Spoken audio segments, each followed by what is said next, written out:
सर्वमंगलमांगल्ये शिवे सर्वार्थसाधके शरण्ये त्र्यंबके गौरी नारायणि नमोस्तुते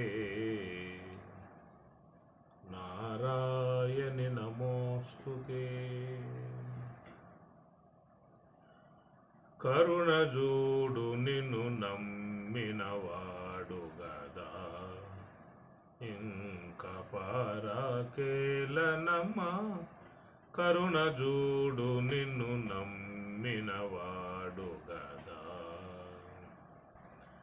సరసిజాసన మాధవ శంభులుగా శరణాహృతనాయకి వేగమే కరుణజూడు నిన్ను నమ్మినవాడు గదా శ్యామకృష్ణ పరిపాలిని శూలిని సమజగమన కుందరదనా శ్యామకృష్ణ పరిపాలిని శూలిని సమజగమన కుందరదనా తామసంబికను సేయగదా పరితాపములను పరిహరించి తామసంబికను సేయగదా పరితాపములను పరిహరించి కరుణజూడు నిన్ను నమ్మినవాడు గదా ఇంక పరకేలనమ్మా కరుణజూడు నిన్ను నమ్మినవాడు గదా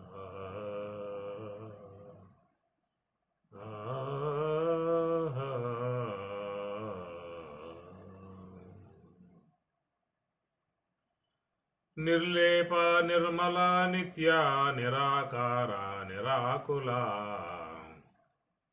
నిర్గుణ నిష్కళ శాంత నిష్కామ నిరుపప్లవ నిత్యముక్త నిర్వికార నిష్ప్రపంచ నిరాశ్రయ నిత్యశుద్ధ నిత్యబుద్ధ నిరవద్య నిరంతర నిష్కారణ నిష్కలంక నిరుపాధిర్నిరీశ్వర నీరాగారాగమధని నిర్మదా మదనాశిని నిశ్చింత నిరహంకార నిర్మోహ మోహనాశిని నిర్మమా మమతా హంత్రి నిష్పాప పాపనాశిని నిష్క్రోధా క్రోధశమని నిర్లోభా లోభనాశిని నిస్సంశయా సంశయఘ్ని నిర్భవా భవనాశిని నిర్వికల్పా నిరాబాధా నిర్భేదా భేదనాశిని నిర్నాశా మృత్యు మదని నిష్క్రియా నిష్పరిగ్రహ నిస్తులా నీలచికురా నిరపాయ నిరత్వయ దుర్లభా దుర్గమా దుర్గా దుఃఖహంత్రీ సుఖప్రద దుష్టదూరా దురాచారా శమనీ దోషవర్జిత నిర్వజ్ఞా సాంద్ర కరుణా సమానాధికవర్జిత సర్వశక్తిమయీ సర్వమంగళ సద్గతిప్రదా సర్వేశ్వరీ సర్వమయీ సర్వమంత్రస్వరూపిణీ సర్వయంత్రాత్మికా సర్వతంత్రరూపా మనోన్మనీ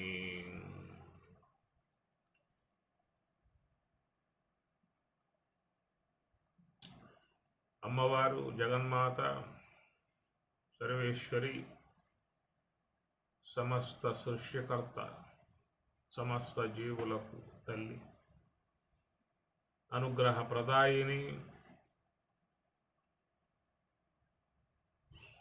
సకల దేవతా స్వరూపిణి ఉన్నటువంటి అమ్మవారిని భక్తి శ్రద్ధలతో ఆరాధించుకుంటున్నటువంటి సందర్భము. శరన్నవరాత్రులుగా అమ్మవారి పట్ల విశేషమై ఉన్నటువంటి భక్తి కలిగి ఉన్నటువంటి భక్తులందరికీ అమ్మవారి కృపానుగ్రహ ప్రాప్తి రస్తు. శ్రీమాతా శ్రీ మహారాజ్ఞి శ్రీమత్సింహాసనేశ్వరి అమ్మవారు జగన్మాత లలితా సహస్రనామాలు చాలా విశేషముగా ఉన్నటువంటి ఎంతో పారమార్థిక అంశములతో నిండి ఉన్నటువంటి అమ్మవారి సహస్రనామాలను భక్తులందరూ నిరంతరంగా జపించుకుంటూ పారాయణ చేసుకుంటూ భక్తితో సేవించుకునే విధానముగా ఉన్నటువంటిది. ఉపాసన అంశముగా ప్రయాణం చేసేటువంటి వారు దాంట్లో ఉన్నటువంటి అంశాలను చూస్తానికి అంతగా వాళ్ళు ఇష్టపడరు. కేవలం ఒక భక్తి భావనతో అమ్మవారిని సేవించుకుంటూ వెళ్ళిపోవటమే తప్ప, పారాయణం చేసుకుంటూ వెళ్ళిపోవటమే తప్ప, దాంట్లో ఉన్నటువంటి అంశాలు ఏమిటి, అమ్మవారు ఏ విధంగా ఎలాంటి స్వరూపంగా కలిగి ఉన్నది, అమ్మవారి యొక్క విశేషాలు ఏమిటి అనేటువంటిది చాలామంది తక్కువగా చూస్తారు.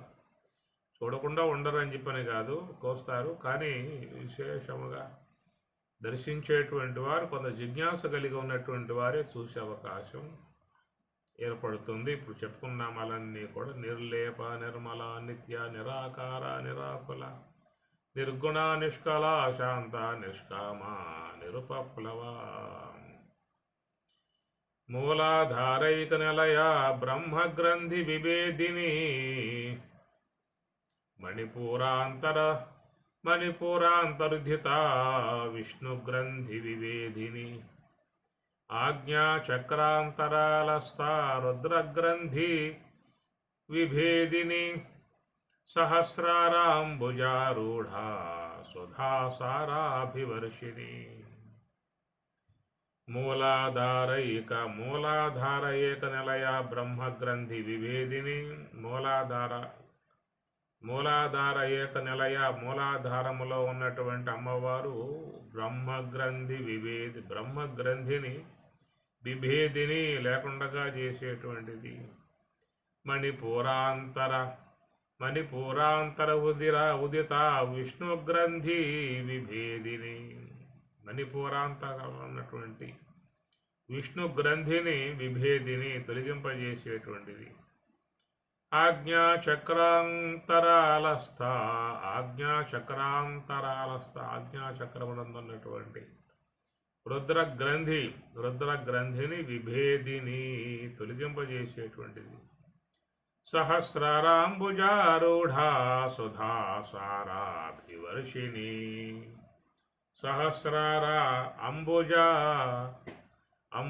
అంబు అంటే జలం, జలములో ఏర్పడ్డటువంటి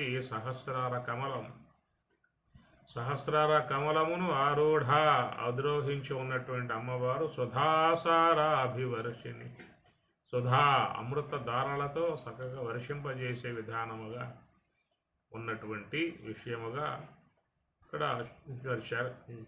షట్చక్ర విచారములో కొన్నిటిని చెప్పుకొస్తున్నటువంటి విధానము. ఈ షట్చక్ర విచారం చాలా చోట్ల మనకు మహాత్ములు చెప్తూ ఉండేటువంటి విధానము. మూలాధార, స్వాధిష్టాన, మణిపూరక, అనాహత, విశుద్ధ, ఆజ్ఞ, సహస్రార.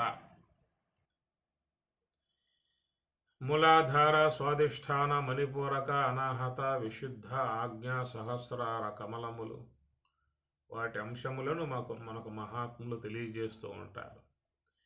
బ్రహ్మంగారి తత్వాలలో కూడా చాలా విశేషముగా షట్చక్ర విచారం అనేటువంటిది మనం చూస్తాము. సీతారామాంజనేయ సంవాదమునందు కూడా అమ్మవారు సీతమ్మ ఆంజనేయ స్వాముల వారితో ఈ షట్చక్ర విచారం గురించి చెప్పేటువంటి విధానము వస్తుంది. అట్లా ఈ షట్చక్రముల యొక్క విషయం మనకి ఉపనిషత్తులలో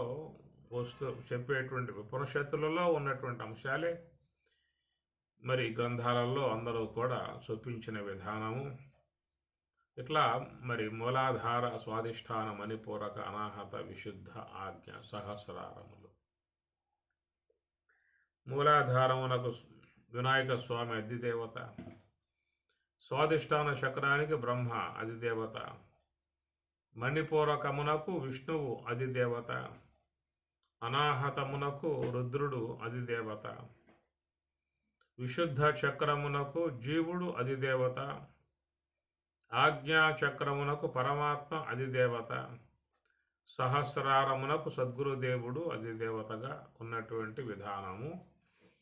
ఇట్లా షట్చక్ర విషయాల గురించి మనకు మహాత్ములు చాలా మంచిగా బోధిస్తున్న అర్థములు. చాలామందికి ఏంటంటే పదాలు తెలిసి ఉంటాయే తప్ప వివరణాత్మక అంశం మాత్రం తక్కువగా అందేటువంటి విధానము. ఈ మూలాధార చక్రం వాయుస్థలంలో ఉంటుందని చెప్పి, లింగ స్థలమునందు స్వాధిష్టానము, నాభి స్థలములో మణిపూరకము, వక్షస్థలం నందు అనాహతము, కంఠము నందు విశుద్ధము, భృగుటి మధ్యమునందు ఆజ్ఞాచక్రము, తర్వాత బ్రహ్మరంధ్రముగా చెప్పేటువంటి ఆ భాగములో సహస్రారము అని చాలామంది ఫోటోలు కూడా చూస్తూ ఉంటారు. యోగిగా ధ్యానం చేసే విధానంలో ఉన్న భంగిమలో కింద నుంచి పైదాకా ఈ షట్చక్రాల గురించి తెలియజేసేటువంటి విధానం. ఇక్కడ అమ్మవారి విషయంలో లలితా సహస్రనామాలలో ఈ ప్రస్తావన అనేటువంటిది ఇక్కడ వస్తూ ఉన్నది. మూలాధార ఏకనిలయ బ్రహ్మగ్రంథి విభేదిని అన్న. అసలు మూలాధార చక్రానికి అధిదేవత వినాయక స్వామి, కానీ ఇక్కడ వినాయక స్వామి అంశం కాకుండా బ్రహ్మ విషయంగా చెబుతూ బ్రహ్మగ్రంథి విభేదిని అంటూ. అయితే మూలాధార దానికి బ్రహ్మగ్రంథికి ఏమిటి అనుబంధము అంటే మణిపూరకాంత హృదిత విష్ణు గ్రంథి విభేదిని. మణిపూరక చక్రానికి అధిదేవత విష్ణువు కనుక అక్కడ విష్ణు గ్రంథి ఉన్నది, దానిని విభేదిని భేదించేదిగా అమ్మవారు ఉన్నారని చెప్పని. ఆజ్ఞాచక్రాంతరాలస్థ రుద్ర గ్రంథి విభేదిని. రుద్రుడు అనాహత చక్రానికి అధిదేవతగా ఉన్నటువంటి విధానము. కానీ ఇక్కడ ఆజ్ఞాచక్ర అంతరమునందు స్థా ఉన్నటువంటి రుద్రగ్రంథి విభేదిని, రుద్రగ్రంథిని తొలగింపజేసేటువంటి విధానం అమ్మవారు. ఈ ప్రకారంగా బ్రహ్మగ్రంథి, విష్ణు గ్రంథి, రుద్రగ్రంథి వీటిని తొలగింపజేస్తుంది అమ్మవారిని. తర్వాత సహస్రార అంబుజ ఆరూఢ, సహస్రార చక్రమును ఆరూఢ అధిరోహించి ఉన్నటువంటి అమ్మవారు సుధాసార అభివర్షిణి. సుధాసార అమృత ధారలతో అమ్మవారు అభివర్షిణి ఆ విధముగా ఉన్నటువంటి అంశముగా బోధిస్తున్నటువంటి విషయము. ఈ మూలాధార చక్రం అనేటువంటిది సాధారణంగా లోకంలో అందరికీ తెలిసిన విషయం. మరి వాయుస్థలమునందు అక్కడ మూలాధార చక్రం చెప్పడం జరుగుతుంది. స్వాధిష్టాన చక్రం లింగస్థానమునందు అని చెప్పని విధంగా స్థాన విచారంగా చెప్తూ ఉంటారు. కానీ ఇక్కడ మూలాధార చక్రం చూసినట్లయితే స్వామివారు జగద్గురు వేదాంత లక్ష్మణార్యులు వారు అందించినటువంటి సమాచారంగా చూస్తే మూలాధార చక్ర స్థలము నాసిక స్థలము, గ్రాణ స్థలం, మహీనలయంబై ఘ్రాణాకారణంబై మూలాధార చక్రంబు రంజుళ్ళు అందు వినాయకునకు 6 నోర్ల హంసలు అని సీతమ్మవారు చెబుతారు. మహీనిలయంబై, మహి అంటే భూమి, ఆ భూమికి నిలయమై ఉన్నటువంటి స్థలం గ్రాణ స్థలం. ఎందుకంటే భూమికి విషయం గంధం, ఆ గంధ గుణం గ్రహించేటువంటిది గ్రాణం కాబట్టి గ్రాణ స్థలమే భూమి స్థలము అన్నారు, పృథివీ స్థలం అంట. గ్రాణాకారణంపై మూలాధార చక్రంబు రంజుళ్ళు అందు అనగా వాస్తవికంగా చూసినట్లయితే ఆ మూలాధార చక్రం గుదస్థానం కాదు, పాయుస్థలంగా పూర్ణంగా చెప్పే విధానం కాదు. అది కర్మేంద్రియం, అది ఘ్రానేంద్రియం, కర్మేంద్రియం, పాయుస్థలం. కానీ అక్కడ అది ఆ ప్రదేశంలో వినాయక స్వామిని చెప్పటం కూడా చాలా బాధాకరమై ఉన్నటువంటి దానముగా భక్తులకు గోచరిస్తుంది. సర్వోన్నతమై ఉన్నటువంటి స్వామి స్థలంగా మనం చూసినట్లయితే ఘ్రాణ స్థలమే స్వామివారికి చక్కటి మంచి పూజనీయమై ఉన్నటువంటి స్థలం.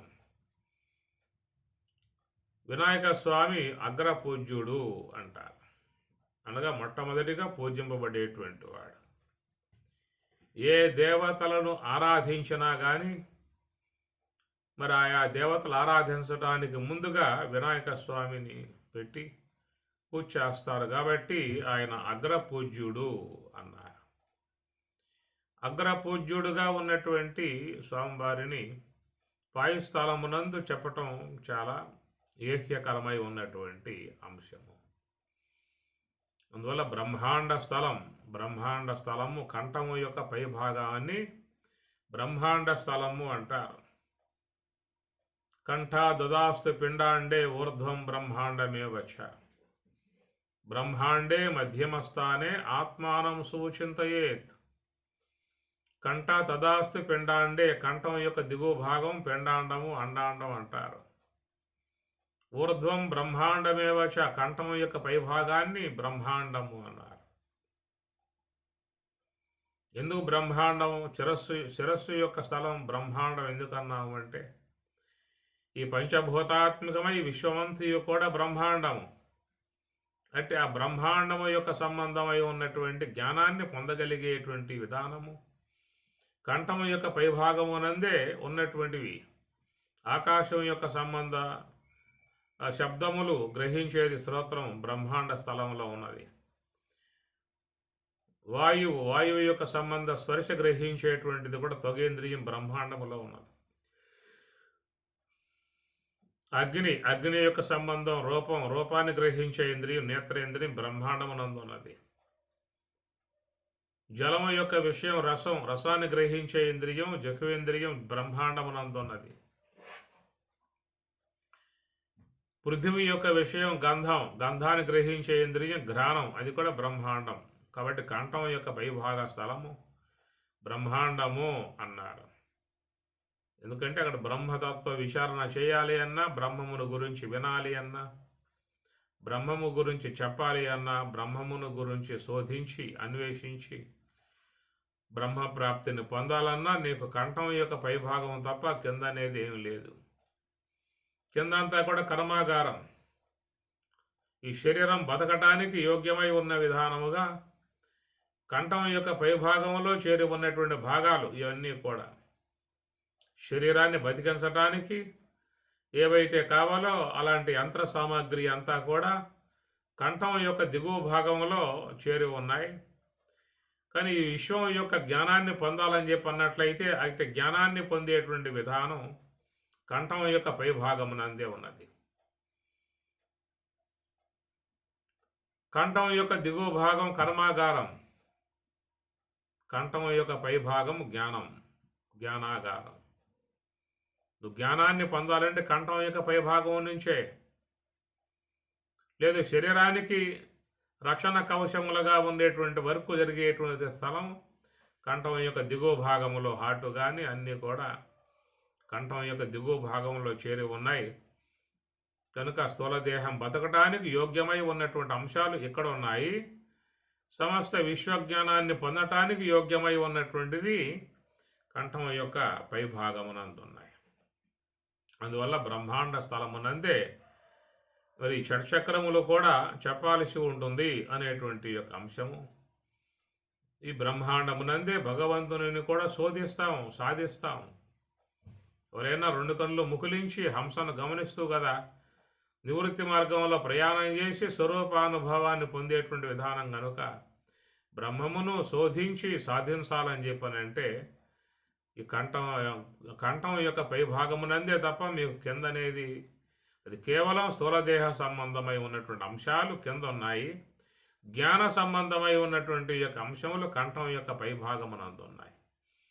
ప్రవృత్తి మార్గం వైపు పోయి విశ్వజ్ఞానాన్ని పొందాలన్న బ్రహ్మాండ స్థలమే,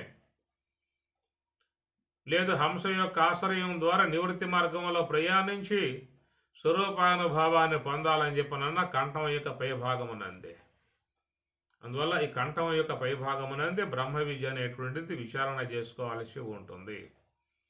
దాన్ని అనుసరించి మూలాధార అనేటువంటి చక్రం ఎక్కడ అని చెప్పి అన్నట్లయితే అది గ్రాణ స్థలము, నాసిక స్థలమునందే మూలాధార చక్రం చెప్పాల్సి ఉంటుంది. అక్కడ ఉన్నటువంటి స్వామి వినాయక స్వామి. మూలాధార చక్రంబు రంజిల్లు అందు వినాయకునకు 6 నూర్ల హంసలు.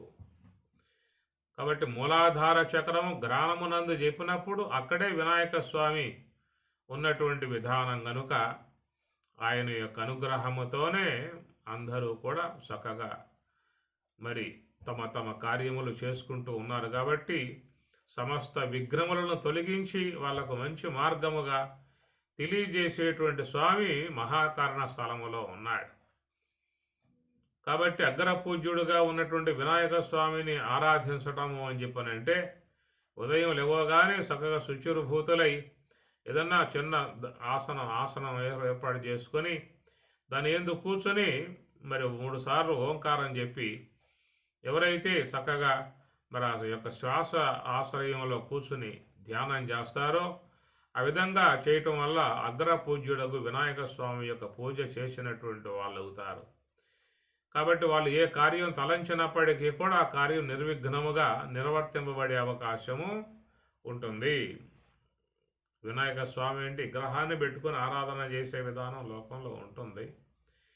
కానీ ఇక్కడ యోగపరంగా జ్ఞానపరంగా చూసినట్లయితే ఆ వినాయక స్వామి ఉన్నటువంటి స్థలము గ్రాణ స్థలము, నాసిక స్థలము. అందువల్ల ఆయన అగ్రపూజ్యుడు అన్నారు. ఆయనని ఆరాధించిన తర్వాత ఎవరినైనా కానీ ఆరాధించే విధానం అనేటువంటిది ఉంటుంది. కాబట్టి ఈ స్థలములో ఉన్నటువంటి స్వామిని కనుక మనం ఈ యొక్క 6 నూర్ల హంసలు అని చెప్పి అన్నట్లుగా కొన్ని హంసలను స్వామికి అర్పించి ఆరాధించినట్లయితే వారు ఎలాంటి విఘ్నములు లేకుండా నిర్విఘ్నముగా అన్ని కార్యములు కూడా సఫలీకృతం చేసుకునే అవకాశం ఏర్పడుతుంది. మూలాధార ఏక నిలయ బ్రహ్మ గ్రంథి విభేదిని. అయితే మూలాధార చక్రం చూసినట్లయితే మరి ఈ మూలాధార చక్రం చూసినట్లయితే దానికి మూలాధార చక్రములో మరి ఆ యొక్క దేహం అనేటువంటిది శ్వాసను మూలముగా చేసుకుని నిలబడి ఉన్నది. ఈ స్థూల దేహము శరీరము అనబడేటువంటిది ఉన్నది అని చెప్పనంటే దానికి కారణం ఈ శ్వాస ఊపిరి అనేది ఉండటం కారణముగా. అయితే ఈ ఎట్లా ఈ బ్రహ్మ గ్రంథి అనేటువంటి యొక్క అంశం వస్తుంది. ఇక్కడ మూలాధార చక్రానికి వినాయక స్వామి అధిపతిగా ఉన్నాడు. అధిపతిగా ఉన్నప్పుడు మరి విఘ్న గ్రంథి విభేదిని, విఘ్ననాయక గ్రంథి విభేదిని అని కదా అని చెప్పి అన్నట్లయితే ఇక్కడ బ్రహ్మ గ్రంథి విభేదిని అని చెప్పి అనటంలో కల కారణం బ్రహ్మదేవుల వారు మనకు ప్రసాదించినటువంటి యొక్క వస్తువు స్థూల దేహము. విష్ణుదేవుల వారు మనకు సమర్పించినటువంటి యొక్క వస్తువు సూక్ష్మదేహము. రుద్రస్వాముల వారు మనకు ఇచ్చినటువంటి యొక్క వస్తువు కారణదేహము అన్నారు.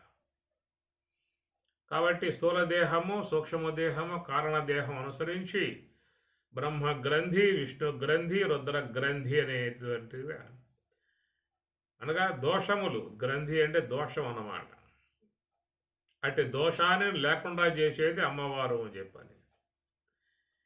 అది ఇక్కడ మూలాధార ఏకనిలయ బ్రహ్మ గ్రంథి విభేదిని అని చెప్పి అన్నట్లయితే మరి బ్రహ్మదేవుని ద్వారా మనకు ఇవ్వబడ్డటువంటి యొక్క వస్తువు స్థూల దేహము. అంటే ఆ స్థూల దేహాన్ని పొందినటువంటి వాళ్ళు అందరూ కూడా ఈ దేహ సంబంధమై ఉన్నటువంటి మోహములో ప్రగాఢముగా చిక్కుబడటం జరిగింది. కనుక ఈ దేహం యొక్క సంబంధమై ఉన్నటువంటి ఈ మోహం ప్రతి ఒక్క వ్యక్తిని పట్టుకుని ఉన్నది. దీని నుంచి విడబడటం అంత సాధ్యమైనటువంటి యొక్క పని కాదు. ఎంతటి వాళ్ళను కూడా ఈ స్థూల దేహం అనేటువంటిది భ్రమ కలగజేసి ఆ భ్రమ సంబంధమై ఉన్నటువంటి దాంట్లో పడేస్తూ ఉంటుంది. దేహాభిమాన పాశేన, దేహాభిమాన సంబంధ పాశము, ఆ దేహముతో అనుబంధము కలిగి ఉన్నటువంటి వాళ్ళ మీద కూడా ఈ రాగపాశాలు బాగా అల్లుకుని ఉన్నాయి. ఎక్కడ నీ స్వరూపము, ఎక్కడ ఈ స్థూల దేహము? మరి అక్కడ ఉన్నటువంటి యొక్క అతడు ఇక్కడ దాకా లాగబడి ఈ దేహము యొక్క మోహములో ఇరుక్కోవడం జరిగింది కదా. నువ్వు ఉన్నది ఎక్కడ అంటే నువ్వు ఆత్మస్వరూపుడవు, ప్రత్యేగాత్మ పరమాత్మలు ఏకమై ఉన్నటువంటి బ్రహ్మం. ఆ బ్రహ్మమే నీవు. అంటే ఆ బ్రహ్మము నువ్వు ఎక్కడున్నావు అంటే అవ్యక్తతత్వము, మహత్తత్వము, అహంకారతత్వము, ఆకాశము, వాయువు, అగ్ని, జలము, పృథివీ, ఈ ప్రకారంగా అష్ట ప్రకృతులకు అతీతమై ఉన్నటువంటి నీవు మరి అష్ట ప్రకృతులు దాటుకుంటూ వచ్చి స్థూల భావన, నామరూపాత్మిక స్థూల భావన పొందినటువంటి ఈ దేహమునందు తాదాత్మ్యమును పొంది ఉన్న విధానము. ఈ తాదాత్మ్యం అనేటువంటిది అంత తేలిగ్గా పోయేటువంటి విధానం కాదు. ఎంత శరీర భావన, ఎంత శరీరాభిమానము అంటే చెప్పే అంత అలవగా, అంతటి బాగా అంత విధానముగా ప్రతి ఒక్క వ్యక్తిలో ఆత్మాభిమానము కంటే దేహాభిమానమే ఎక్కువగా పెరిగిపోయింది. ఎన్నిసార్లు మనం తాత్విక సంబంధమై ఉన్న అంశాలు శ్రవణం చేస్తూ ఉన్నా, మననం చేస్తూ ఉన్నా, పఠనం చేస్తూ ఉన్నా, ఎన్ని గ్రంథాలను మనం అధ్యయనం చేస్తూ ఉన్నా కానీ చివరికి ఈ దేహ తాదాత్మ్యమే వ్యక్తిలో నిలబడుతున్నటువంటి పరిస్థితి అంత తేలిగ్గా పోయేటువంటి యొక్క భావన కాదు. క్లేశోధికతరస్తేషాం అవ్యక్త ఆసక్త చేతసాం, పరమాత్మ అన్నమాట. అవ్యక్త ఆసక్త చేతసాం, అవ్యక్తమునందు బ్రహ్మమునందు అపేక్ష ఆసక్తి కలిగి ఉన్నటువంటి విధానం. ఆసక్త చేతసాం, ఆ బ్రహ్మము యొక్క ప్రాప్తిని పొందాలనేటువంటి యొక్క భావనతో ఉన్నటువంటి వారికి క్లేశ అధికతరహ, క్లేశము అధికతరము అన్నాడు.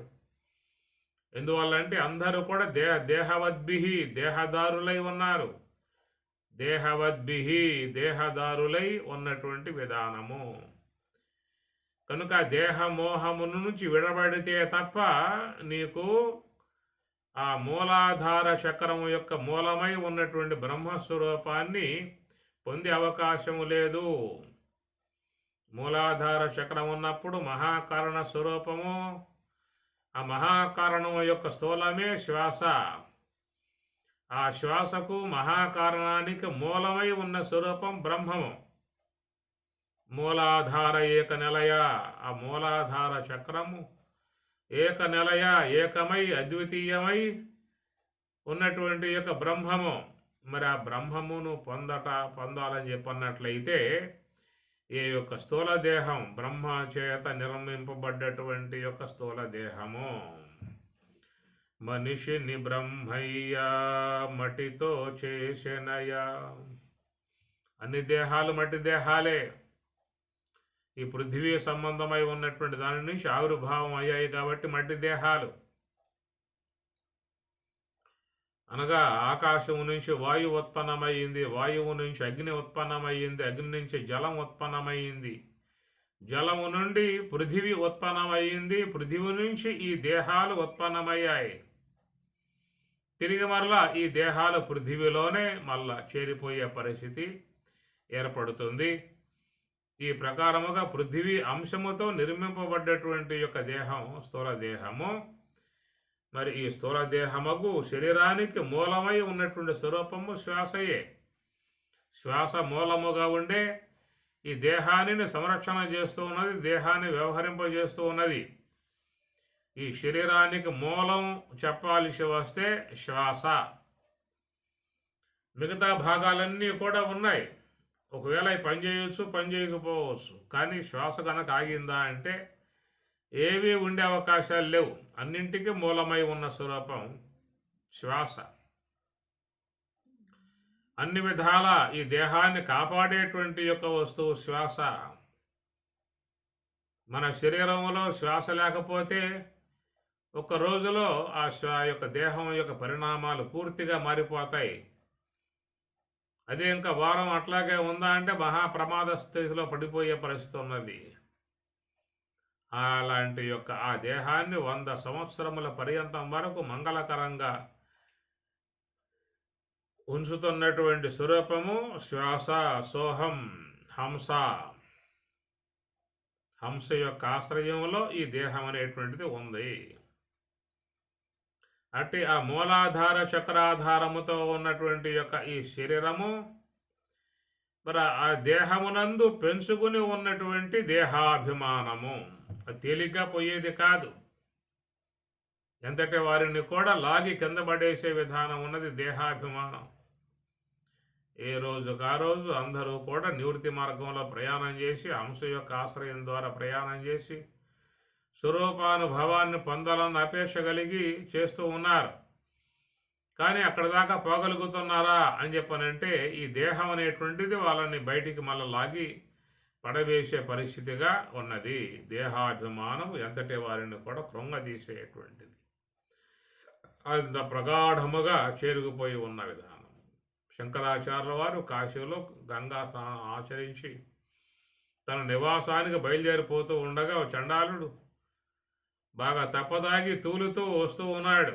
కదాచిత్తు శంకరాచార్య కాశ్యామృతిపురీం యయో చండాల రూపిణం దృష్ట్వా గచ్చ గచ్చేతి చాబ్రవీత్. కదాచిత్తు ఒకనొకప్పుడు శంకరాచార్యుల వారు కాశ్యాం ప్రతిపురీం యయౌ, కాశ్యాం కాశీ ప్రతి ఆ కాశీ పట్టణమునందు యయౌ పోతూ ఉన్నాడు. చండాల రూపిణం దృష్ట్వా గచ్చ గచ్చేది శాబ్రవీత్. చండాల రూపిణం, చండాల చాలా వికారముగా ఉన్నటువంటి తప్పదాగి ఉన్నటువంటి ఆయన చూసి గచ్చ గచ్చ దూరంగా పో పో అని చెప్పని అన్నాడు. అదో సన్నివేశం, మంచి సన్నివేశం అది. చక్కటి జ్ఞానోదయం కలగజేసేటువంటి సన్నివేశం. సాక్షాత్ శ్రీ కాశీ విశ్వేశ్వరుడే వేతించాడా అనే విధానముగా మనకు దాంట్లో శంకరులు మనకు తెలియజేస్తూ ఉన్నటువంటిది. ఆ ప్రకారముగా మరి గచ్చ గచ్చేది శాబ్రవి దూరంగా పో అని చెప్పనగానే ఆయన గారు అన్నమయాత్ అన్నమయాత్ అథవా చైతన్యమేవ చైతన్యాత్ ఇతివర దూరీకర్తుం కిం వాంఛసి గచ్చ గచ్చేది శాబ్రవీత్. నువ్వు దూరంగా పోమని చెప్పి అంటున్నావు కదా, ఈ దూరంగా పోవాల్సింది ఏది, దేన్ని పొమ్మని చెప్పని చెబుతూ ఉన్నావు. అన్నమయాత్ అన్నమయాత్. అయా నీ దేహం అన్నమయ కోశం, నా దేహము అన్నమయ కోశమే. రెండు కూడా అన్నం చేతనే పెరిగి పెద్దయ్యాయి. కనుక ఈ దేహము యొక్క విధానము నుంచి నీ దేహము నుంచి నా దేహాన్ని దూరంగా చేయమని చెప్పని ఏమన్నా చెబుతూ ఉన్నావా? అథవా చైతన్యమేవ చైతన్యాత్. అథవా ఒకవేళ చైతన్యమేవ చైతన్యాత్, చైతన్యం నీలో ఉన్నటువంటి ఆ చైతన్యం నాలో ఉన్నటువంటి చైతన్యం. పని చైతన్యముకు ఆత్మను దూరంగా పోమని చెప్పంటూ ఉన్నావా? దూరంగా పోవాలని చెప్పనేటువంటి మాట దేహమును ఉద్దేశించి మాట్లాడుతూ ఉన్నావా, లేక లోన ఉన్నటువంటి ఆత్మను ఉద్దేశించి మాట్లాడుతున్నావా అని ప్రశ్న వేశాడు. పోనీ ఒకవేళ దేహం నుంచి దేహం దూరంగా పోవాలంటే ఏం పోయేది? ఆ దేహం నీది మట్టి దేహమే, నాది మట్టి దేహమే. నీది అన్నమయ కోశమే, నాది అన్నమయ కోశమే. దాన్ని ఏమన్నా పొమ్మంటున్నావా? నువ్వు కొంచెం బాగా స్నానం చేసావు, బొట్లు పెట్టావు, విభూది రాకలు గీసావు, పొట్టు వస్త్రం కప్పావు. నేను స్నానం చేయలేదు, శుచిర్భూతుండై లేదు. అంత మాత్రంతో నీ దేహం ఏమన్నా బంగారం అయిపోయిందా, నా దేహం ఏమన్నా మాంసఖండం అయిపోయిందా అని రీతిగా ఆయన గారు ప్రశ్న వేశాడు. దేని దూరంగా పొమ్మంటున్నావు? ప్రత్యగ్వస్తుని నిస్తరంగ సహజానందావబోధాంబుదౌ విప్రోయం స్వపశోయమిత్యపి కోయం బిభేద భ్రమః కిం గంగాంబుని బింబితేంబరమనౌ చండాలవాపీపయః పూరేవాంతరమస్తి కాంచన ఘటీ మృత్కుంభయోర్వాంబరే. అయా ప్రత్యగ్వస్తుని నిస్తరంగ సహజ. నిస్తరంగా సముద్రంలో సాధారణంగా తరంగాలు ఉంటాయి, తరంగాలు లేకుండా సముద్రం ఉండదు. కానీ బ్రహ్మం అనబడేటువంటి యొక్క సాగరం, ఆనంద సాగరం అనబడేటువంటిదా, అది ఎట్లా ఉందంటే నిస్తరంగ సహజానందావబోధాంబుదౌ. బోధ అంబుదౌ జ్ఞానబోధ కలిగి జ్ఞాన స్వరూపమై ఆనంద సాగరమై ఉన్నటువంటి బ్రహ్మం నిస్తరంగా, దాని ఏ అలలు లేవు, కదలికలు లేవు, నిశ్చలముగా ఉన్నటువంటి యొక్క ఆనంద సాగరం అది.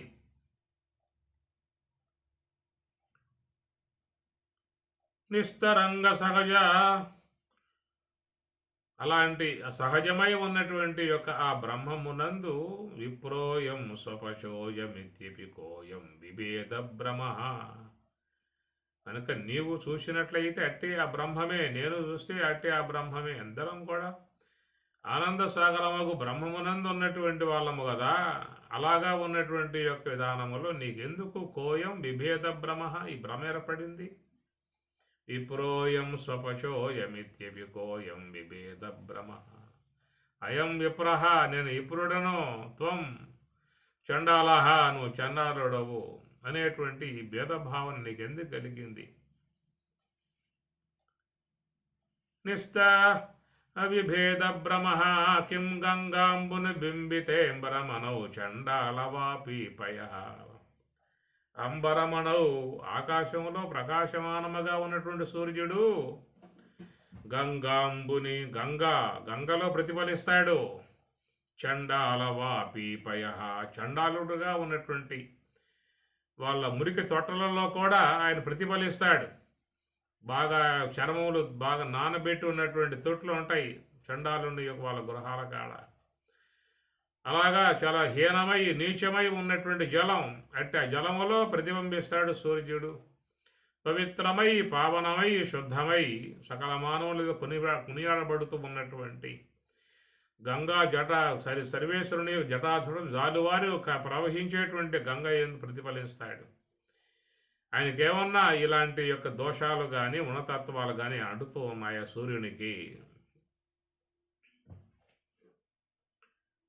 అని ప్రకారంగా ఆయన గారు అడగటం జరుగుతుంది. ఇలాంటి అద్వైత సంబంధమై ఉన్నటువంటి జ్ఞాన సంబంధమై ఉన్నటువంటి విషయాలు విన్నగానే ఒక్కసారిగా శంకరుని యందు మంచి ఆ యొక్క తెలివి ఏర్పడింది, స్పృహ ఏర్పడింది. ఇంత అద్వైతం ఆపోసనం బట్టి ఉన్నటువంటి యొక్క నేను చివరికి ఈ పార్థివ సంబంధమై ఉన్నటువంటి యొక్క దేహాభిమానంలో మునిగిపోయానే. సాక్షాత్ ఈయన గారు పరమశివుడే, చండాలుడు కాదు, పరమశివుడే రూపకంగా వచ్చి నాకు జ్ఞానబోధ చేసే విధానముగా స్వామివారు సాకారమూర్తిగా వచ్చి ఉంటారని చెప్పేసి అని అట్లాగా ఆయన ఏ జ్ఞానాన్ని ఎవరి ద్వారా పొందాడు ఆయన గారు, ఆయన కొనియాడతాడు. చండాలోసు సతు ద్విజోస్తు గురురిత్యేషా మనీషా మమ. నాకు ఇట్టి మంచి జ్ఞానాన్ని ఇచ్చినటువంటి యొక్క నీవు చండలుడు కావచ్చు, సద్గురువు కావచ్చు, నీకు నమస్కారం చేస్తున్నా అన్నాడు. కాబట్టి ఇక్కడ శంకరులు చిన్నప్పటి నుంచి అద్వైత జ్ఞానం ఆపోసనం పెట్టాడు, ఎన్నో గ్రంథాలను రచించాడు, లోకానికి చక్కటి జ్ఞానాన్ని ప్రబోధించాడు, సమస్త అవైదికములై ఉన్న మతాలను ఖండించాడు, సర్వజ్ఞపీఠం అధిరోహించాడు. అలాంటి మహనీయుడు కూడా మరి ఒక్కొక్క సమయంలో ఆ దేహం అనేటువంటి భావన, దేహ భావన పట్టి లాక్కుపోయే పరిస్థితి అన్నమాట. అంతటి మహానుభావులే మరి ఈ శరీరము యొక్క సంబంధ అభిమానములో మునిగిపోతున్నారు అని చెప్పనంటే ఇక సామాన్యుల విషయం చెప్పేదేమున్నది అన్నదానికి ఉదాహరణగా చెప్పినటువంటి అంశం అది. అంత ప్రగాఢముగా పట్టి ఉన్నటువంటి ఈ దేహము యొక్క సంబంధ అభిమానముతో ఆ గ్రంథి తెరించుకుని బ్రహ్మము యొక్క సమీపమునకు పోవటం అని చెప్పనంటే చాలా ప్రయాసతో చేరి ఉన్న విధానము. అది ఏమిటంటే బ్రహ్మగ్రంథి బిభేధిని అమ్మవారి అనుగ్రహము చేతనే దాన్ని తెగతింపులు చేసుకోవాల్సి ఉంటుంది. అది నివృత్తి మార్గమునందు ఉండి సోహము యొక్క సూత్రములో ఉండి అమ్మవారిని ధ్యానం చేసేటువంటి విధానముగా ఉన్నప్పుడు ఎవరైతే మనసు నిశ్చలమై నిర్మలమై శుద్ధ సాత్విక బ్రహ్మాకర వృత్తి స్వరూపములో విలీనమవుతుందో ఆ సందర్భములో మరి ఇంతకాలముగా ఉన్నటువంటి దేహము యొక్క సంబంధ మోహం ఆ మోహ పాశములన్నీ కూడా అమ్మవారు తెగతెంపులు చేసేస్తుంది. కాబట్టి వారికి మరి విష్ణు బ్రహ్మ గ్రంథి విభేదిని ఆమె తొలగింపజేయాల్సిందే. స్థూల శరీరంబు సుస్థిరంబుగా నుండు సర్వేంద్రియంబులొపశాంతి నందు సన్మనఃపవనముల్లు సంచలింపకయుండు కామాది శత్రువర్గము నశింసు స్ఫురత్తు అమానిత్వాది సుగుణములు సమకూరు ఘనగుణాతీత లక్షణములదు అని రామచంద్రమూర్తి చెప్పేటువంటి మాటలలో చూసినట్లయితే స్థూల శరీరంబు సుస్థిరంబుగనుండు సర్వేశ్వర అనుగ్రహం అమ్మవారి అనుగ్రహానికి గురై ఉన్నటువంటి వారు మాత్రమే మరి ఆ యొక్క ధ్యానములో హంస యొక్క ఆశ్రయములో ఉండి నివృత్తి మార్గంలో ప్రయాణం చేసి ఈ స్థూల దేహము నుండి పూర్తిగా విడబడేటువంటి పరిస్థితి తన్మయ స్థితి, తనువుని మరచి ఉన్నటువంటి స్థితి తన్మయము అంటారు. అది వస్తుంది ఎప్పుడంటే తురియం, ఆ తురియ స్థితి ఏర్పడాలి. ఆ తురియమునందు ఉన్నటువంటిది అమ్మవారు జగన్మాత శుద్ధ సాత్విక స్వరూపిణి కాబట్టి ఆమె అనుగ్రహము ఉన్నట్లయితే వాళ్లకు ఈ బ్రహ్మగ్రంథియగు స్థూల దేహ సంబంధమై ఉన్నటువంటి దేహాభిమానం పూర్ణముగా తొలగిపోయే విధానం ఏర్పడుతుంది. అది నివృత్తి మార్గములో ఉన్నటువంటి వారికి మాత్రమే. నిన్న చెప్పుకున్నాం కదా, అంతర్ముఖ సమారాధ్య బహిర్ముఖ సుదుర్లభ.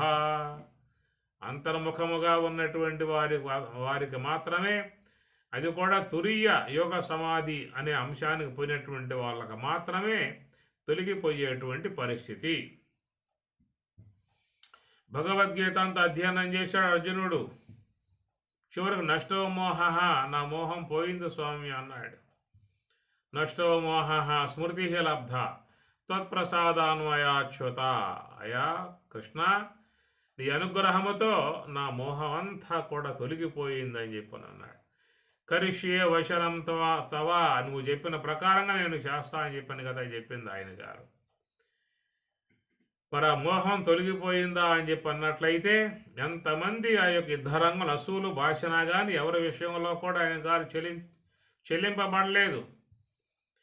ఒక అభిమన్యుడు ఎప్పుడైతే అసూలు భాషి రణరంగంలో నిహతుడై పడిపోయాడో ఆ వార్త విన్నటువంటి అర్జునుడు ఒక్కసారి కుప్పకూలిపోయాడు, చాలా దుఃఖానికి గురయ్యాడు. కారణం ఏంటంటే మరి ఎంత భగవద్గీత పారాయణ దాన్ని సమగ్రముగా విన్నటువంటి వాడైనప్పటికీ కూడా మరి నీ యొక్క తత్ప్రసాదాత్, మీ అనుగ్రహముతో నీ యొక్క జ్ఞానబోధ వల్ల నా యొక్క మోహమంతా తొలగిపోయింది అన్నటువంటి వాడు కూడా మరి సందర్భం వచ్చినప్పుడు ఎమ్మటే మళ్ళా మోహం అనేటువంటిది పట్టి లాగేసింది ఆ పని. అంతటి తెలియకుండగా ఉండేటువంటి విధానం ఈ దేహముల మీద, దేహ సంబంధ దేహాభిమానములను పడేటువంటి విధానాల మీద వ్యాప్తమై ఉన్నటువంటి విధానము, అది తెగతెంపులు చేసే విధానము ఒక అమ్మవారికి మాత్రమే సాధ్యమవుతుంది, లేదా మృత్యుదేవతకు మాత్రమే సాధ్యమవుతుంది. ఎంతో అల్లాడిపోయేటువంటి విధానం, ఎవరికి ఏ కొంచెం తేడా చేసినా, ఎవరికి ఏ కొంచెంగా ఇబ్బంది కలిగినా ఏమ్మటే విలవిల్లాడిపోయే పరిస్థితులు. అలాంటి ఆ యొక్క పాశాలను ఒక్క పెట్టున తెగదెంపులు చేయగలిగే శక్తి ఇక్కడ చెప్పే విధానములో జగన్మాత అమ్మవారు నివృత్తి మార్గములో ఆరాధించబడేటువంటి అమ్మవారు, జ్ఞాన స్వరూపినిగా శుద్ధ సాత్విక స్వరూపినిగా ఉన్నటువంటి అమ్మవారు మాత్రమే యోగ సమాధి అనేటువంటి అంశము ద్వారా ఆ దేహాభిమానాన్ని పూర్తిగా త్రెంచి పారేస్తుంది.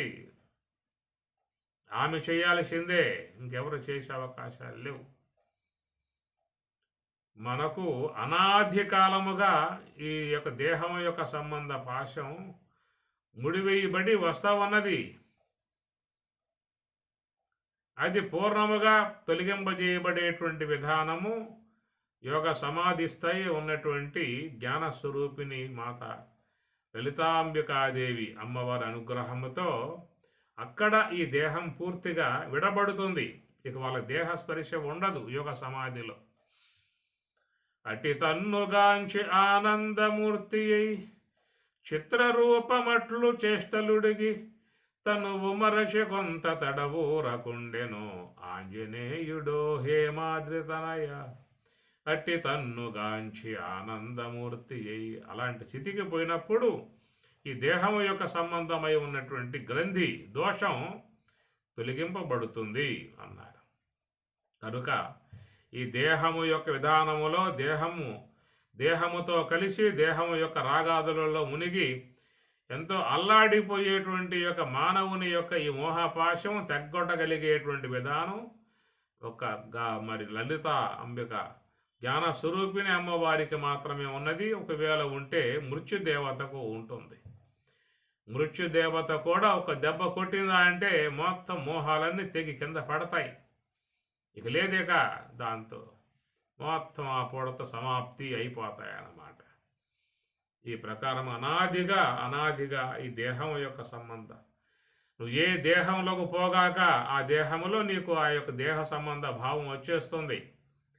ఒక మానవ దేహములో ఉన్నటువంటి వానికే కాదు, చిన్న క్షేమ మొదలు దోమల నుంచి అన్నీ కూడా, ఏనుగుల నుంచి అన్ని జీవులు కూడా ఈ దేహం యొక్క సంబంధ భావములో ఉండిపోయి ఉన్నటువంటిది. కనుక దేహాభిమానం పడబడేటువంటిది బ్రహ్మ గ్రంథి, ఆ బ్రహ్మ యొక్క నిర్మాణముగా ఏర్పడేటువంటి వస్తువు కాబట్టి ఆ మోహము తెగ్గొట్టగలిగే విధానం యోగ సమాధి ద్వారా అమ్మవారు మాత్రమే. మణిపూరాంతర ఉదిత విష్ణు గ్రంథి విభేదిని. మణిపూరక చక్రం విష్ణువు దానికి అధిపతిగా ఉన్నటువంటి విధానం. మణిపూరక చక్రానికి విష్ణువు అధిదేవత. మణిపూర్వకం మణి శబ్దే అన్నారు. ఈ ప్రకారముగా ఉన్నటువంటి యొక్క మణిపూరక చక్రమునకు విష్ణు అధిదేవతగా ఉండగా, మరి ఆయన ద్వారా ఏర్పడేటువంటి యొక్క వస్తువు మనకి ఈ సూక్ష్మదేహము, స్థూలదేహ నిర్మాణ విషయంలో బ్రహ్మదేవులై ఉండగా, సూక్ష్మదేహ నిర్మాణ విషయంలో విష్ణుదేవుల వారు అన్నారు. ఎందుకంటే ఆయన గారు పోషణకర్త, సృష్టికర్త బ్రహ్మ అయితే పోషణకర్త విష్ణువు అన్నారు. సకల మానవులు కూడా వాళ్ళ శరీరాలని సూక్ష్మదేహం ద్వారా చక్కగా విచారించుకొని ఆలోచించుకొని అనేక కార్యములను చేసి ధనమును ఆర్జించి ఈ శరీరాన్ని పోషించుకుంటూ ఉన్నారు, కుటుంబాన్ని పోషించుకుంటూ ఉన్నారు. అందువల్ల సూక్ష్మదేహాన్ని అనుసరించి పోషణకర్తగా విష్ణువుగా చెప్పేటువంటి మాట. కాబట్టి ఆ సూక్ష్మదేహ విధానములో ఉన్నటువంటి గ్రంథి, దాంట్లో చేరినటువంటి సంచిత కర్మాదులు ఏవైతే ఉన్నాయో అవన్నీ కూడా రాబోయే దేహానికి హేతువులుగా ఉన్నాయి. ఈ వచ్చినటువంటి యొక్క ఈ దేహము ఇది పోయింది అంటే దీంతో ఆపూడతోనే తెగదింపులైపోతాయి. కానీ సూక్ష్మదేహముతో ఆ ప్రకారంగా తెగతింపులు కావు. అనాదిగా నీతో అనుసంధానం కలిగి ఉన్న వస్తువు సూక్ష్మదేహము. దాంట్లో చేరి ఉన్నటువంటి సంచిత కర్మ అనేక జన్మలుగా వస్తున్నటువంటి జీవులు ఆయా దేహాలలో నానా రకాలుగా కర్మలు ఆచరించి ఆ కర్మల ద్వారా పట్టుకొస్తున్నటువంటి కర్మ, సంచిత కర్మ అనేటువంటి దోషం సూక్ష్మదేహములో ఉన్నది. అంటే ఆ సూక్ష్మదేహాన్ని పూర్తిగా లేకుండా చేయగలిగే విధానం అమ్మవారికి మాత్రమే ఉంటుంది. అంతర్ముఖ సమారాధ్య, ఎవరు నివృత్తి మార్గము ద్వారా హంస యొక్క ఆశ్రయమునందు ఉండి ధ్యానములో నిమగ్నమై ఉంటారో అలాంటి వారి ఆ సూక్ష్మదేహములో చేరి ఉన్నటువంటి సమస్త కర్మను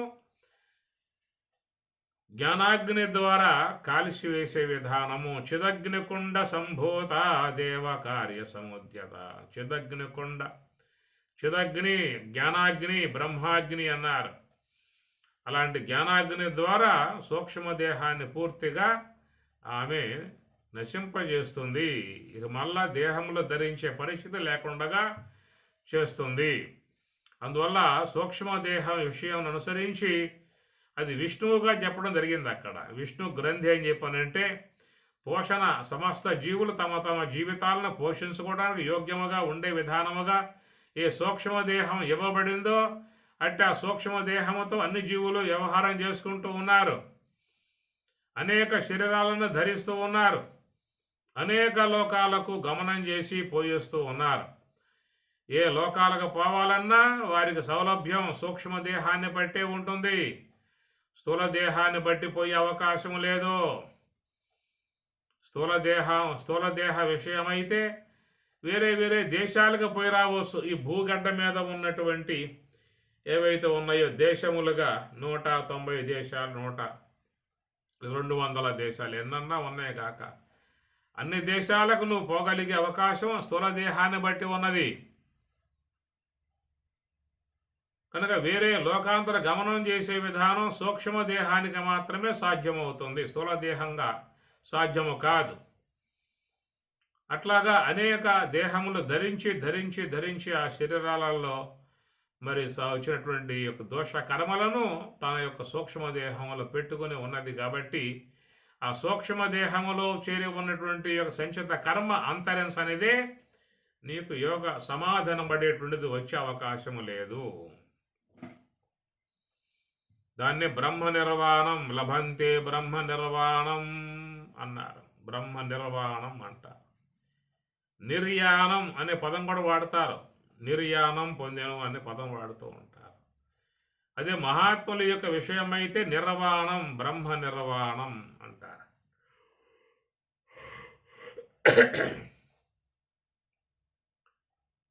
నిర్యాణము అనబడేటువంటి అంశములో ప్రారబ్ధకరం అయిపోయి ఉంటుంది. ప్రారబ్ధకరం అయిపోతే దానిని నిర్యాణము అంటారు. సూక్ష్మదేహములో ఉన్న కర్మ జ్ఞానాగ్ని ద్వారా కాల్పబడి సూక్ష్మదేహము జ్ఞానాగ్నిలో దగ్ధమై ఉన్నట్లయితే దానిని నిర్వాణం అంటారు. సంచిత కర్మ పోయి ఉంటే నిర్వాణము, ప్రారబ్ధం అనేది అయిపోయి ఉంటే అది నిర్యాణం. నిర్యాణం చెందిన వారికి స్థూల దేహం ఉండదు. నిర్వాణం చెందిన వారికి ఇక సూక్ష్మదేహం అనేది అది జ్ఞానాగ్నిలో కాలిపోయి ఉంటుంది. కాబట్టి ఇక అది మళ్ళీ ఇంకొక దేహము ధరించే అవకాశము దానికి ఉండదు. ఈ ప్రకారముగా సూక్ష్మదేహం విష్ణువు ద్వారా ఇవ్వబడ్డటువంటి సూక్ష్మదేహాన్ని లోకములో అందరూ తమ తమ వ్యవహారముల కోసముగా వాడుకుంటూ ఉన్నారు. మనం జాగ్రత్త వ్యవహారం చేయాలంటే నీకు సూక్ష్మదేహం ఉండాలి.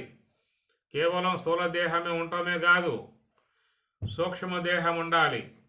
అంటే ఆ సూక్ష్మదేహముతో వ్యవహరింపజేసుకుంటూ ఉన్నారు. కాబట్టి ఆ సూక్ష్మదేహములో చేరి ఉన్నటువంటి అనాదిగా చేరి ఉన్నటువంటి యొక్క సంచిత కర్మ సూక్ష్మదేహంలో ఉన్నంత వరకు నీకు బ్రహ్మం వైపుకు ప్రయాణం చేసే అవకాశం లేదు, బ్రహ్మానుభవాన్ని పొందే అవకాశం లేదు. కాబట్టి ఎవరైతే అంతర్ముఖ సమారాధ్య, అంతర్ముఖ వృత్తితో నివృత్తి మార్గంలో ఉండి అమ్మవారిని సేవించేటువంటి వాళ్ళుగా ఉన్నారో అలాంటి వాళ్ళ సూక్ష్మదేహములో అనాదిగా చేరి ఉన్నటువంటి సంచిత కర్మ అనే గ్రంథిని విభేదిని లేకుండా చేస్తుంది.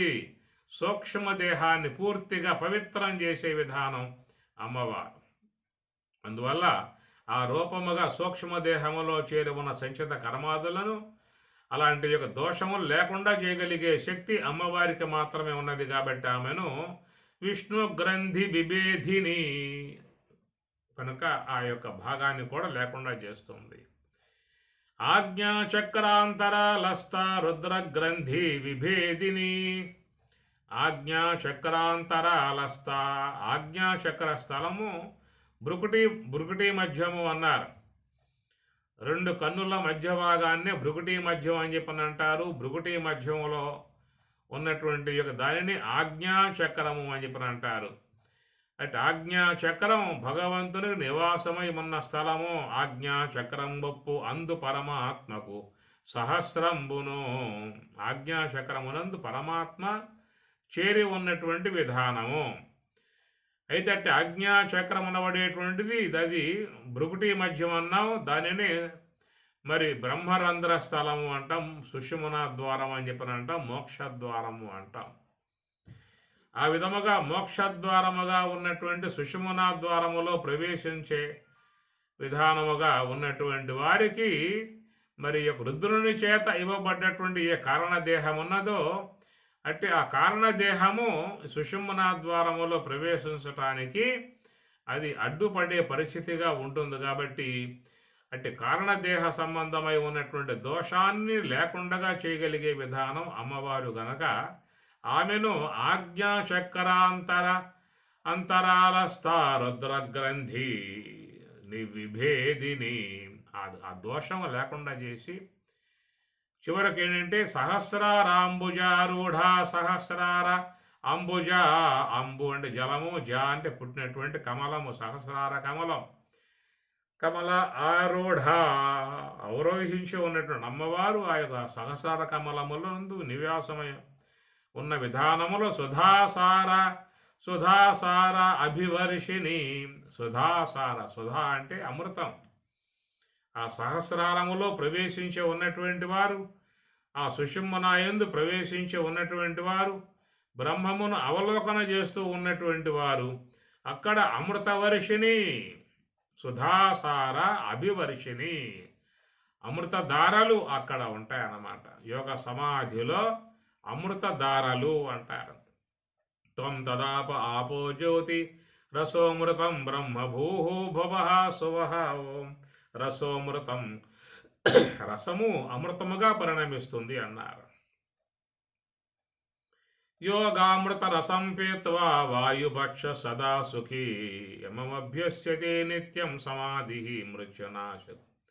యోగామృత రసం పీత్వా, రసాలు, అమృత రసాలు సర్వించే విధానములో అది యోగ సమాధి అందున్నటువంటి వారికి మాత్రమే అది లభ్యమయ్యే విధానం ఉంటుంది. కాబట్టి అట్టివారు బ్రహ్మానుభవముతో బ్రహ్మము యొక్క ఆనందములో బ్రహ్మానందములో మునకవేసి అమృతపానం చేసే విధానముగా అమ్మవారి అనుగ్రహముతో వచ్చే విధానం. కాబట్టి ఇక్కడ మూలాధార ఏకనిలయ బ్రహ్మగ్రంథి విభేదిని, మణిపూరాంతర ఉదిత విష్ణుగ్రంథి విభేదిని, ఆజ్ఞాచక్రాంతరాలస్థ రుద్రగ్రంథి విభేదిని, చివరికి సహస్రారాంబుజారూఢ సుధా సుధాసార అభివర్షిణి, అమృతధారలతో యోగ సమాధిలో ఉండేటువంటిది అమృతము. అమృత ప్రాప్తిగా అమ్మవారు ఆ సాధకులను బ్రహ్మైక్యమును పొందింపజేస్తుంది, బ్రహ్మానందములో ఉల్లలనే విధానంగా చేస్తుంది. కాబట్టి ఈ ప్రకారముగా అందరికీ కూడా మోక్షదాయినిగా ఉన్నటువంటిదిగా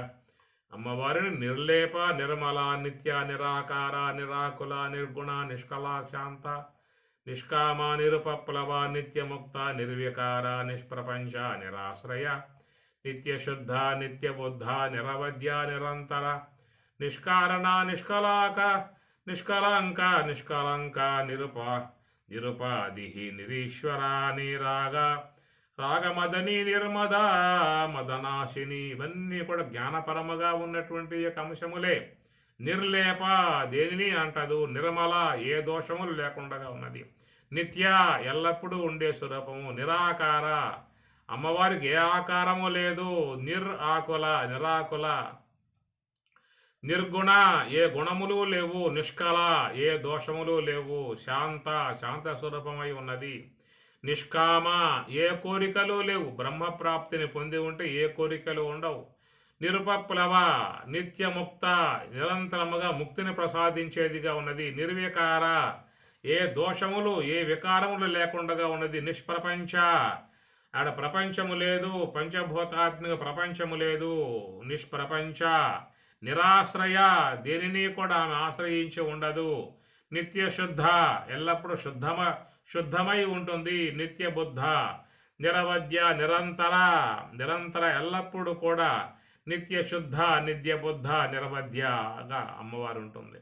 నిష్కారణ, అమ్మవారికి అనగా జగన్మాతకి దేది కూడా కారణముగా లేదు. సమస్తానికి కారణం ఆమె. నిష్కారణ, నిష్కలంక, ఏ దోషము అమ్మవారి యందు లేదు. నిరుపాధి, ఉపాధులు లేవు. నిరుపాధిక స్వరూపిణి. నిరీశ్వర, ఆమెను శాసించేటువంటి వాళ్ళు ఎవరూ లేరు, అందరినీ ఆమె శాసించేది. నిరాక నీరాగా రాగ రాగమధని, నిరాగ, రాగం లేదు, రాగమధని, ఏ యొక్క రాగాలు కలిగి ఉన్నారో, మోహాలు కలిగి ఉన్నారో అవన్నీ కూడా లేకుండా చేయగలిగే శక్తి అమ్మవారికి ఉన్నది.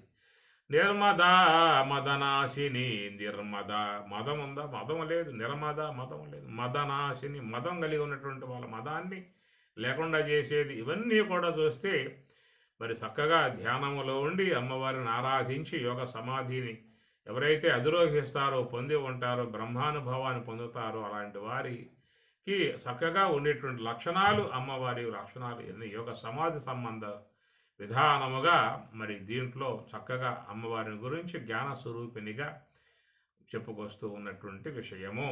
అలాగా మోక్షదాయినిగా ఉన్నటువంటి అమ్మవారు అందరినీ అనుగ్రహించి చక్కటి సోహంభావ ధ్యానములో ఉండేటు విధానముగా అనుగ్రహించి బ్రహ్మైక్య సిద్ధిని కలగజేసే విధానముగా అనుగ్రహించి కాపాడునుగాక అని చెప్పని కోరుకుంటూ, ఓం సహనా భవతు సహనౌ భునక్తు సహ వీర్యం కరవావహై తేజస్వినావధీతమస్తు మా విద్విషావహై. ఓం శాంతి శాంతి శాంతి. హరి ఓం తత్సతు. శ్రీ గురుభ్యో నమః. హరి ఓం.